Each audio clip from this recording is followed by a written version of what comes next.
अस्सलाम वालेकुम dear students, मैं हूं इमरान सईद। आज डेवलपमेंट इकनॉमिक्स के फर्स्ट लेक्चर में हम डेवलपमेंट इकनॉमिक्स के कोर्स आउटलाइन के हवाले से बात करेंगे। डियर स्टूडेंट्स, जैसे कि आप जानते हैं, development economics theory and policy MA economics part 2 के अंदर पंजाब यूनिवर्सिटी के कोर्स आउटलाइन के मुताबिक पेपर नंबर 3 है। इस पेपर को पढ़ने का बुनियादी मकसद ये है स्टूडेंट्स के अंदर ये अंडरस्टैंडिंग डेवलप करना कि डेवलपिंग कंट्रीज़ क्या हैं, इकोनॉमिक ग्रोथ क्या चीज़ है, डेवलपिंग कंट्रीज़ की करैक्टरिस्टिक्स क्या हैं, ऐसे कौन से इश्यूज़ हैं जिनका सामना एक डेवलपिंग कंट्री को करना पड़ता है। ये कोर्स स्टूडेंट्स की हेल्प करेगा कि वो ये समझ सकें कि डेवलपिंग कंट्रीज़ जो हैं उनकी मार्केट्स और उनके इंस्टीट्यूशंस किस तरह से काम करते हैं, डेवलपिंग कंट्रीज़ अपनी पॉलिसीज़ किस तरह से बनाती हैं ताकि अपने लोगों की वेलफेयर में इजाफ़ा कर सकें। और इस कोर्स को कंप्लीट करने के बाद हमारा बुनियादी ऑब्जेक्टिव ये होगा कि एक स्टूडेंट जो है वो कम से कम डेवलपमेंट प्रॉब्लम्स को देखते हुए अपनी राय का इज़हार कर सकें या उसका कोई सलूशन बता सकें। डियर स्टूडेंट्स, इस कोर्स को बेसिकली 2 पार्ट के अंदर हम डिवाइड करते हैं। पार्ट ए जो है वो उन तमाम इश्यूज़ और थेरीज़ के साथ डील करता है जो एक कंट्री को इंटरनली फेस करने पड़ते हैं, और जो इसका पार्ट बी है वो मेनली उन इश्यूज़ के साथ डील करता है जो एक डेवलपिंग कंट्री को इंटरनेशनल लेवल पे फेस करना पड़ते हैं। हमारा जो पार्ट ए है इसके अंदर जो चीज़ें हम पढ़ेंगे इनमें एक नज़र डालते हैं।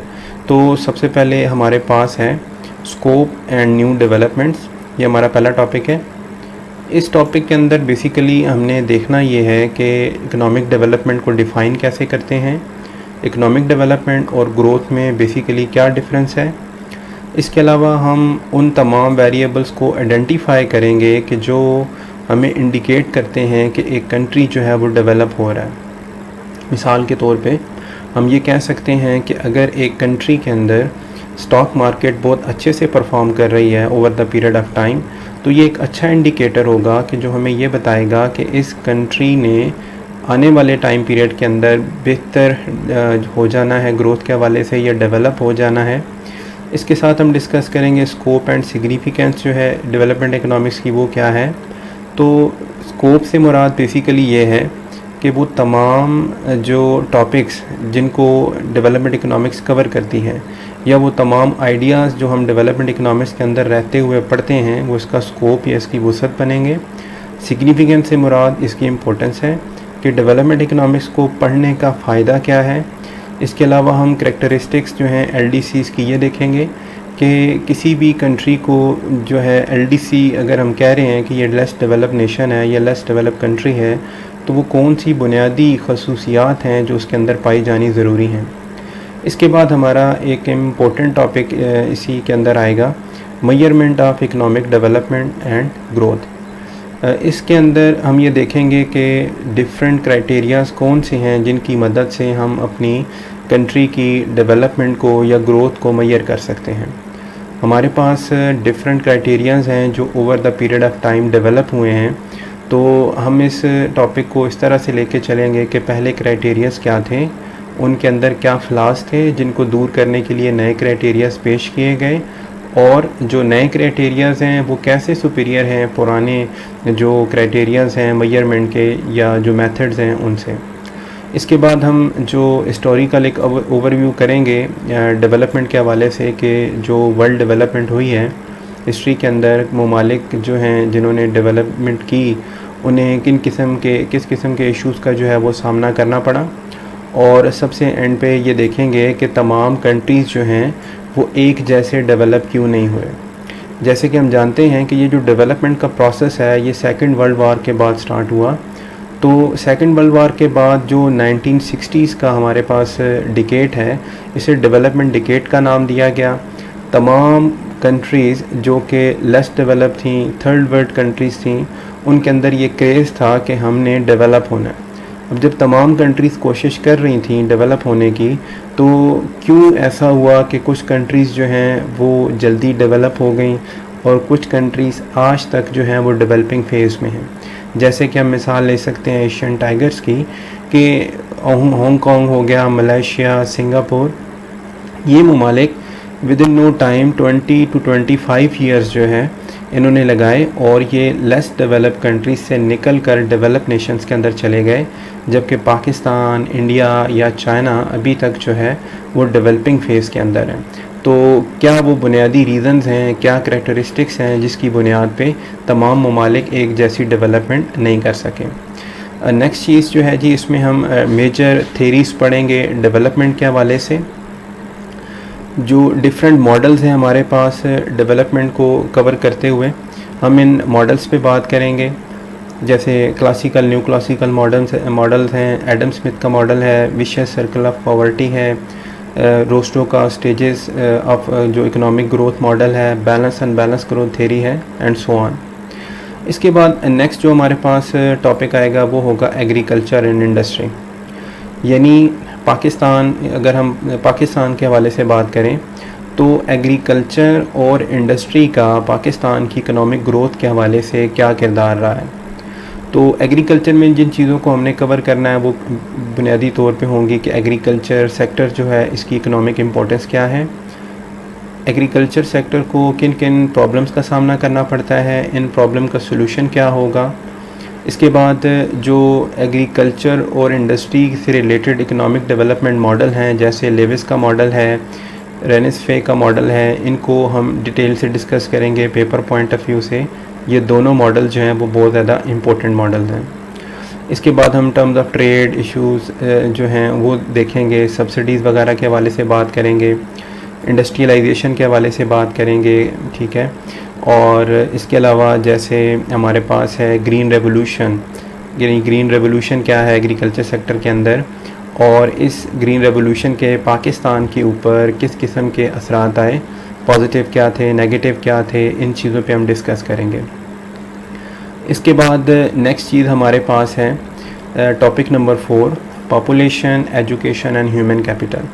जब हम अपनी बुक को देखेंगे तो ये तीनों टॉपिक वहाँ पर एक अलग अलग जो है चैप्टर के तौर पे होंगे। तो पॉपुलेशन में जो मेन चीज़ें हमने डिस्कस करनी हैं, जैसे डेमोग्राफिक ट्रांजिशन है कि जो दुनिया की आबादी है over the period of time इसका बिहेवियर क्या रहा, यानी पिछले 100 से 200 सालों में या 300 सालों में दुनिया की आबादी किस तरह से चेंज हुई। इसके अलावा हम ये देखेंगे कि जो ह्यूमन रिसोर्सेज हैं इनको किस तरह से as a source of growth जो है वो हम यूज़ कर सकते हैं। यानी पाकिस्तान जैसे कि आबादी के लिहाज से एक बड़ा मुल्क है और हमारे जो ह्यूमन रिसोर्सेज हैं, हमारी जो लेबर फोर्स है, इसको किस तरीके से हम पॉजिटिवली यूज़ करें कि डेवलपमेंट के अंदर ये हमारी मदद कर सके। इसके बाद ये देखेंगे कि अगर हम इन्वेस्टमेंट करते हैं एजुकेशन के अंदर तो इसके हमारे जो इकोनॉमिक ग्रोथ के ऊपर क्या असरात आते हैं। सेम इसी तरह से कुछ मॉडल्स हैं एम्प्लॉयमेंट अनएम्प्लॉयमेंट के, उन्हें हम डिस्कस करेंगे। और लास्ट में जो एम्प्लॉयमेंट जनरेशन स्ट्रेटजीज़ हैं, जैसे कि पाकिस्तान के हवाले से हम देखते हैं कि यहाँ अनएम्प्लॉयमेंट रेट काफ़ी ज़्यादा है, या इवन और जो डेवलपिंग कंट्रीज़ हैं वहाँ पे एक मेजर इशू यही होता है कि वहाँ अनएम्प्लॉयमेंट रेट बहुत ज़्यादा हाई होता है। तो हम ऐसी स्ट्रेटजीज़ या ऐसी टेक्निक्स के बारे में बात करेंगे कि किस तरीके से आप अपनी अनएम्प्लॉयमेंट को कम कर सकते हैं। इसके बाद नेक्स्ट जो चीज़ है वो ये है जो इसका पार्ट बी। अब पार्ट बी में देखें, उसने लिखा है international development issues and debate. यानी इस पार्ट के अंदर इंटरनेशनली डेवलपमेंट के हवाले से जितने इश्यूज़ हैं उनके ऊपर बात की जाएगी। इसमें जो सबसे इम्पोर्टेंट और अहम टॉपिक है वो है इंटरनेशनल डेट, एड और असिस्टेंस के हवाले से। यानी इंटरनेशनल बोरोइंग क्या है, ठीक है। यानी आप एक कंट्री के तौर पे जब हम किसी दूसरे कंट्री से लोन लेते हैं, किसी इंटरनेशनल इंस्टीट्यूशन से लोन लेते हैं, वो इंटरनेशनल बोरोइंग क्या है, कैसे की जाती है, उसके हवाले से थोड़ी सी बात होगी। 2 गैप मॉडल है, यानी आपकी इकॉनमी के अंदर बजट डेफिसिट है और उसके साथ साथ उसे ट्रेड डेफिसिट भी हो रहा है। तो इन दोनों जो डेफिसिट्स हैं, इन्हें ट्विन डेफिसिट्स अगर कहा जाए, तो इन की वजह से जो गैप क्रिएट होगा उस गैप को किस तरह आप इंटरनेशनल बोरोइंग से कवर करेंगे। इसके अलावा जैसे सोर्स ऑफ बोरोइंग क्या है, एक कंट्री जो है वो कहाँ कहाँ से बोरोइंग कर सकता है। यानी एक कंट्री जो है, मिसाल के तौर पे आप पाकिस्तान है, तो अगर उसे सिर्फ दूसरी साइड पे अमेरिका लोन दे रहा है तो ये आपके पास जो है एक किस्म होगी बोरोइंग की या लोन लेने की। सेकंड सिचुएशन में ऐसे होगा कि मल्टीलेटरल लोन होगा कि एक कंट्री को डिफरेंट कंट्रीज़ मिलकर लोन दे रहे होंगे। थर्ड कंडीशन में ये हो सकता है कि एक कोई बड़ा इंटरनेशनल फाइनेंशियल इंस्टीट्यूशन है लाइक वर्ल्ड बैंक है या IMF है, वो पाकिस्तान को लोन दे रहा है। तो इस तरह डिफरेंट जो सोर्सेज हैं उसके बारे में हम डिस्कस करेंगे। डेट बर्डन के बारे में बात की जाएगी। जैसे हम अक्सर अपने न्यूज़ वगैरह में सुनते हैं कि पाकिस्तान के ऊपर जो है वो कर्ज़ों का बहुत ज़्यादा बोझ है, तो वो कैसे है और उसके क्या असरात होते हैं, ठीक है। जैसे डेट सर्विसिंग है, यानी जो कर्ज़ों पे सूद की अदायगी है, ठीक। और इन मसाइल को लेके हम देखेंगे कि कर्ज़े जो हैं वो किसी भी इकॉनमी की जो ग्रोथ है या उसके लोगों की वेलफेयर पे किस तरह से असरअंदाज होते हैं।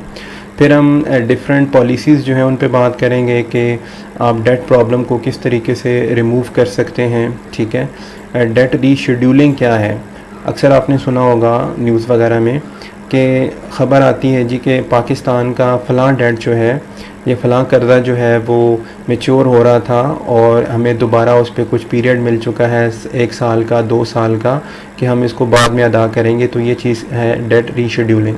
इस हवाले से हम पढ़ेंगे कि डेट रीशेड्यूलिंग क्या है, कैसे की जाती है। और उसके बाद टॉपिक नंबर 6 हमारे पास है, जिसमें हमने देखना है कि WTO लिबरलाइजेशन और इंटरनेशनल ट्रेड, यानी किसी भी कंट्री की इकोनॉमिक ग्रोथ के अंदर इंटरनेशनल ट्रेड का क्या रोल है। और इस ट्रेड को अगर हम लिबरलाइज़ कर दें, अगर हम इसको ओपन कर दें, यानी जिस तरह WTO कह रहा है जी आप अपने बॉर्डर ओपन कर दें, तो इस सिचुएशन के अंदर ये जो इंटरनेशनल ट्रेड है, क्या ये लेस डेवलप्ड नेशंस को इसने फ़ायदा दिया है या नुकसान दिया है। जैसे ट्रेड वर्सेस एड, ये हमने बहुत ज़्यादा अपनी क्लासों में सुना भी है कॉन्सेप्ट, कि जो लेस डेवलप्ड नेशंस हैं वो ये कहते हैं जी कि आप हमें एड ना दें बल्कि हमारे साथ ट्रेड करें। फिर जी लिबरलाइजेशन जो है, इसके क्या इम्पैक्ट्स हैं, यानी इसके क्या गेन्स हैं लेस डेवलप्ड नेशंस के हवाले से।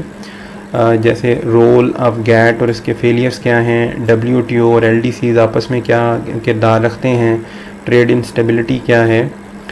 इसके अलावा जैसे आपके पास है टेक्नोलॉजी के हवाले से, इसमें एक इम्पोर्टेंट टॉपिक है कि ट्रांसफ़र ऑफ टेक्नोलॉजी क्या है, इसके सोर्सेज क्या हैं, इसकी नीड क्या है, ठीक है।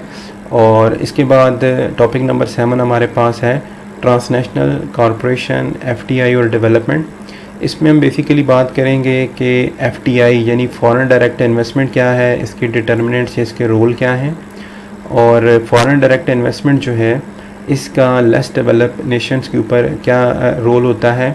जो TNCs हैं, या जिनको हम बाद दफ़ा MNCs भी यानी मल्टीनेशनल कॉरपोरेशंस कह रहे होते हैं, इनका क्या किरदार है किसी भी कंट्री के डेवलप होने के हवाले से। टॉपिक नंबर 8 में हम बात करेंगे पॉवर्टी एंड इनकम डिस्ट्रीब्यूशन के हवाले से, जिसमें हम पॉवर्टी क्या है, इसकी डिफरेंट काइंड्स हैं, इसको कैसे मेजर किया जाता है। इनकम डिस्ट्रीब्यूशन में अगर डिस्पैरिटी पाई जाती है, इनइक्वालिटी पाई जाती है, तो उसको हम किस तरीके से मेजर करेंगे, इसके क्या सोर्सेज होते हैं, इसके क्या इम्पैक्ट्स होते हैं, ठीक है। और ग्रोथ और इनइक्वालिटी जो है एक वर्ल्ड के अंदर किस तरह से पाई जा रही है, क्या हम ग्रोथ और इनइक्वालिटी को साथ लेके चलते हैं, क्या ऐसा है कि ग्रोथ होने से इनइक्वालिटी भी क्रिएट होती है। तो ये सारी चीज़ें जो हैं इस टॉपिक के अंदर हम देखेंगे। और टॉपिक नंबर 9 हमारे पास है इन्वायरमेंट एंड डेवलपमेंट के हवाले से। एक बहुत बड़ा डिबेटेबल इशू ये है कि जो हमारी यूरोपियन नेशंस हैं, ये जो डेवलप नेशंस हैं, वो हमेशा ये एतराज़ लगाती हैं कि जो डेवलपिंग नेशन हैं लाइक जैसे चाइना है, तो ये अपने आप को डेवलप करने के लिए अपने इन्वायरमेंट को बहुत ज़्यादा डिग्रेड कर रहे हैं, यानी बहुत ज़्यादा फैक्ट्रियाँ लगा रहे हैं जिससे पोल्यूशन क्रिएट हो रहा है, जिससे आपकी जो ओजोन लेयर जो है वो तबाह हो रही है। तो इन चीज़ों को देखते हुए एक बहुत बड़ी डिबेट है कि नेचुरल रिसोर्सेज को किस तरह यूज़ किया जाए, आप फैक्ट्रीज़ वगैरह को किस तरह से लेके चलें, जो आपके पास कार्बन डाइऑक्साइड एमिशन है वो किस तरीके से कंट्रोल होगा, ओजोन लेयर को किस तरीके से प्रोटेक्ट करेंगे, कौन से लाज हैं जिन्हें आपने बनाना है। ये तमाम चीज़ें जो हैं वो इस टॉपिक के अंदर हम डिस्कस करेंगे। लास्ट टॉपिक हमारे पास है जी ग्रोथ मॉडल्स। इनमें से हैरोड-डोमर मॉडल है, technical change and growth model है, कार्ल का मॉडल है, मिसेस जॉन रॉबिन्सन का मॉडल है। तो ये तमाम वो मॉडल्स हैं जो हमें बताते हैं कि अगर एक कंट्री डेवलप करना चाहे तो उसके लिए बुनियादी क्या शराइत हैं, यानी किन चीज़ों पे चलते हुए एक इकॉनमी जो है वो डेवलप हो सकती है। इसके बाद हमारे पास यूनिवर्सिटी की तरफ से कुछ रिकमेंडेड बुक्स हैं, और इनमें से जो नॉर्मली अवेलेबल हो आपको, वो आप उसमें परचेज़ कर सकते हैं। इसमें से कुछ किताबें ऐसी हैं कि जो मेरे पास भी मौजूद हैं, मैं आपको प्रोवाइड कर दूंगा। लाइक ये टोडेरो की किताब है, economic development in third world, ठीक है। इसका लेटेस्ट एडिशन मेरे पास होगा, वो मैं आपसे शेयर करूंगा। लेकिन जो क्लास में हम लेके चलेंगे बुक, वो बेसिकली ये किताब है, मैंने इसकी पिक्चर यहाँ पे लगा दी है, डेवलपमेंट इकोनॉमिक्स, जो कि लोकल राइटर है हमारे हमीद शाहिद साहब, इनकी किताब है। और जो बच्चे उर्दू एडिशन में पढ़ना चाहेंगे, उसके लिए उनकी यही किताब जो है वो तरक्याती माशियात के नाम से आ रही है। तो फ़िलहाल स्टूडेंट्स इतना ही। इंशाल्लाह अगले लेक्चर में हम इसके जो बुक्स के कंटेंट्स के हवाले से बात करेंगे और अपने कोर्स को प्रॉपरली शुरू करेंगे। बहुत शुक्रिया, अल्लाह हाफ़िज़।